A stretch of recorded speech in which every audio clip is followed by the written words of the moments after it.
भवती। मनुष्य के समय की और धन की समान गति है। जैसा धन अगर परम गति को प्राप्त हो रहा है तो भगवत कार्य में लग रहा है, वैसे ही हमारा समय अगर वह परम गति को प्राप्त हो रहा है तो भगवत कार्य में लग रहा है। नासम दानम भोगम च नासम च, 3 प्रकार से धन जाता है, ये ध्यान रखिए। बहुत मेहनत से आदमी धन कमाता है। धन कमाने के लिए व्यक्ति पूरे जीवन को लगा देता है, और उस धन का अगर विनियोग परमात्मा के कार्य में हो रहा है, परमार्थ में हो रहा है, तो वह धन हमारा अमर हो जाता है। शास्त्र कहते हैं कि धन का अगर दूसरा स्वरूप देखना है तो उसके लिए अपने संसाधनों को बनाओ। आपने घर बनाया और उस घर में कोई भगवत भक्त ने जन्म ले लिया, तो आपका वह बनाया हुआ घर बैठ करके वो वहां जब पूजा करेगा तो आप जहां भी होंगे वहां पर उसका कुछ न कुछ प्रतिशत आपको प्राप्त होगा। ये धन का दूसरा स्वरूप है।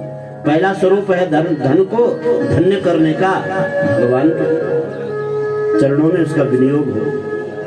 दूसरा धन का जो सोपान है, धन को सदगति प्राप्त करने का जो दूसरा सोपान है, वो अपने संसाधनों को अपने घर में, अपने परिवार में सबको सुखी रखने का कार्य करना, यह दूसरी गति है धन की। कंजूसी में कई लोग न तो अपने आप सुखी रहते हैं, न परिवार वाले को सुखी रहने देते हैं। पैसा तो बहुत कमाते हैं, न तो अपने आप दान देते हैं, न परिवार वालों को दान देना सिखाते हैं। ये सिखाने वाला काम हमें करना पड़ेगा। कह दूसरी गति धन की, पहली गति तो भगवत कार्य में लग जाए तो वो धन धन्य। सोई धन धन्य प्रथम गति जाकी, सोई धन धन्य प्रथम गति जाकी, सोई धन धन्य प्रथम गति जाकी, सोई धन बोले जरा गति जाकी, सोई धन धन्य प्रथम गति जाकी, सोई धन धन्य प्रथम गति जाकी, धन्य पुण्य रति मति सोई पाकी, धन्य पुण्य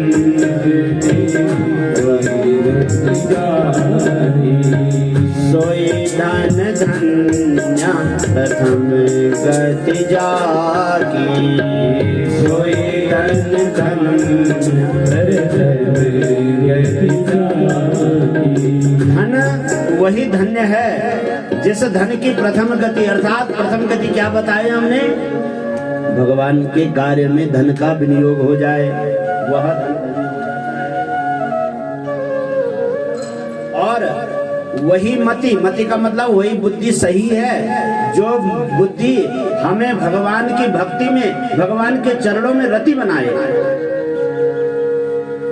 धन वह धन्य है जो भगवान के चरणों में लगे, और मति वह धन्य है। ऐसी मति मत बनाना कि संसार में ही मन लगे, संसार में ही मन लगे। मति को ऐसा भी बनाना कि हमारी मति भगवान के चरणों में लगे। भगवान के यहाँ जा करके कुछ क्षण हम निवेदन करते हैं, आप अपने घर में आप सुंदर घर बनाए हो, जितना सुंदर आपका घर है उतना सुंदर उसमें एक भगवान के लिए भी स्थान दो, और नित्य वहां जाओ, जाकर के बैठो भगवान के पास, क्योंकि ये मानव तन बहुत अनमोल है, साधारण नहीं है। जंतूनाम नर जन्म दुर्लभमतः पुष्टम ततो विप्रताः। शास्त्र कह रहे हैं कि संपूर्ण जितने भी जंतु हैं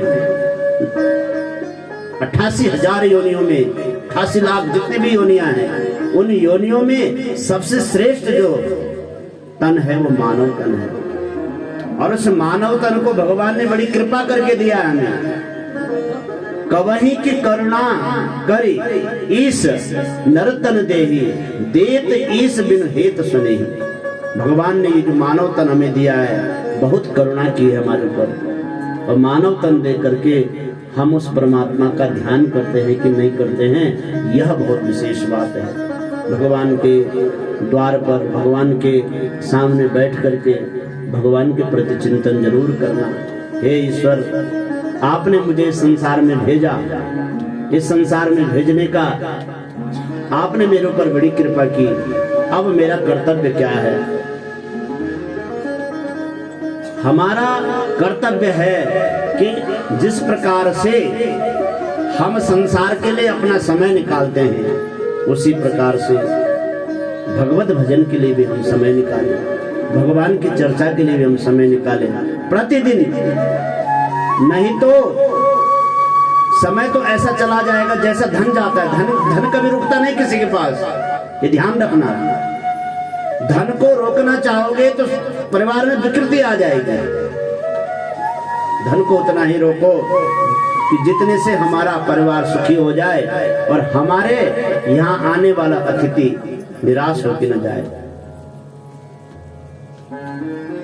शास्त्र यही उपदेश दे रहे हैं हमें, काव्य शास्त्र विनोदेन कालो गच्छति धीमताम व्यसनेन च मूर्खाणाम निद्रया कलहेन वा। देखो, जैसे धन को धन्य करने के लिए धन को भगवान के चरणों में आपने समर्पित किया, वैसे अपने समय को धन्य करने के लिए आपको करना क्या चाहिए, उसके लिए भी शास्त्र विधान बता रहे हैं। काव्य शास्त्र विनोदेन, आप शास्त्रों का अध्ययन करो, शास्त्रों को सुनो। देखो, एक मैं सरल उपाय बताता हूँ कथाओं में कि आप जो है, जैसे अपने परिवार में आपके छोटे बच्चे हैं, छोटे बच्चों के अंदर जिज्ञासा होती है, जानने की इच्छा होती है। आप घर में बैठ करके बच्चे के पास हनुमान चालीसा दे दीजिए और बोले बेटा इसको पढ़ के हमें सुनाओ। अगर आपको जानकारी है तो आप उसके साथ बोलो। जैसे कई वृद्ध माताएं हैं, उनको अगर अक्षर ज्ञान नहीं है तो सुन सुन करके भी हमें मंत्र और चौपाइयां याद हो जाती है। एक हमारे अंदर भगवान ने सूक्ष्म बुद्धि दे रखी है, पढ़ नहीं सकते हो, लेकिन कई लोग अनपढ़ लोग हैं लेकिन हनुमान चालीसा उन्हें याद होगी। एक माता तो हम वहाँ बनारस में थे और वो माता एक अक्षर भी नहीं जानती थी, लेकिन हमारे साथ पूरा महिमन स्तोत्र का पाठ करती थी, लगातार आती थी और नित्य सुनती थी। सुनते सुनते सुनते सुनते महिमन स्तोत्र के पूरे श्लोक, माने 32 श्लोक तो उसके मूल है और 40 श्लोक है उसमें, 40 श्लोक कंठस्थ हो गए। तो आप लोगों को भी अपने समय को धन्य बनाने के लिए काव्य शास्त्रों का अध्ययन करना होगा। अपने बच्चों को बैठा करके सायंकाल नियम बनाओ, नहीं तो बहुत विकट समय आ रहा है, समय इतना खराब आ रहा है कि बच्चे आज जो है अभी तो सुन रहे माता पिता की, ऐसा समय आए कि वो साथ में रहे, मतलब उनको पसंद ही नहीं करेंगे देखना। समय कहाँ जा रहा है, अधिक से अधिक समय जो है व्यसनों में जा रहा है। और शास्त्र ने कहा कि जो बुद्धिमान है उसका समय भगवान के चरणों में जाता है, काव्य शास्त्र के अध्ययन में जाता है। लेकिन जो व्यक्ति बुद्धिमान नहीं है उसका समय कैसे बीतता है, निद्रया व्यसनेन कलहेन वा, 3 चीजों में जाता है। इधर जो बुद्धिमान है वो काव्य शास्त्र का अध्ययन कर रहा है, घर में भगवान का भजन हो रहा है, आंगन में तुलसी लगी हो। ये निश्चित है, हम लोग सनातन धर्म वाले हैं, हमारे लिए 3 चीज बहुत आवश्यक है और गांव में तो होना ही चाहिए। भाई शहरों में पहले गंगा, गौ और तुलसी, ये प्रत्येक आंगन में होनी चाहिए। लेकिन अब जो हम बाजारों में रहने वाले हैं उनके लिए तो गौ माता रखना बहुत कठिन है, लेकिन तुलसी हर व्यक्ति रख सकता है अपने आंगन में। तुलसी में स्कंद पुराण में लिखा है, ब्रह्म वैवर्त पुराण, ब्रह्मांड पुराण में लिखा है कि जिस आंगन में तुलसी होते हैं वहां यमदूत नहीं आते। तुलसी का इतना प्रभाव है। माताओं ध्यान रखना, आपके आंगन में तुलसी होनी चाहिए। और तुलसी, अगर तुलसी क्या है, साक्षात भगवान की प्रिया है, और उसके ऊपर जो रहने वाली मंजरी है वो साक्षात रत्न रूप में है।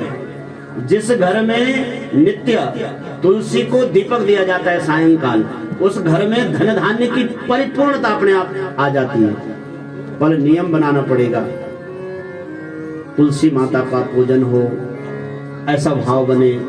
इस भाव से अगर हमारा जीवन बीतेगा तो हमारा समय भी धन्य होगा। धन को भगवान के चरणों में समर्पित करके उस धन को हमने धन्य किया, और समय को धन्य कैसे करना है, अधिक से अधिक भगवान के चरणों में